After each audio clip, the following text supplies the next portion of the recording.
एक फ़ौजी लारी में खाने के बाहर आकर रुकती है। उसके साथ एक बख्तरबंद गाड़ी भी है। मुसल्लह फ़ौजी बाहर निकलते हैं। वो अपने आहनी पंजे और एड़ियाँ ज़मीन पर सब करते हैं। मैं सोचता हूँ, ये इस बार किसके लिए आए हैं? फ़ौजी इफ़राई में दौड़ते नज़र से उजल हो जाते हैं और मैं सोचता हूँ,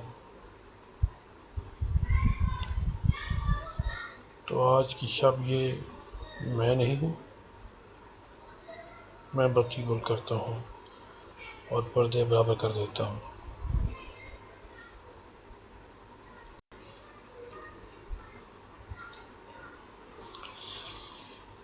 82 साला बरतानवी एंटोनी जो ही बरतानिया के अलावा मशरिक़ वस्ती और अफ्रीका में अदब का उस्ताद रहा है, अब वो अपना वक्त लबनान और बरतानिया में गुजारते हुए सिर्फ लिखता है। 1915 में उसकी शायरी की सामने एक किताब सामने आई, पोएम ऑफ द ईस्ट के नाम से, और उसके बाद किताब इस बात में तो कहा याद है कि एक अहम फ्रांसीसी फिल्मी अदाकार नगाह साफ़ी नावनगाह के बैटर उस्ताद था।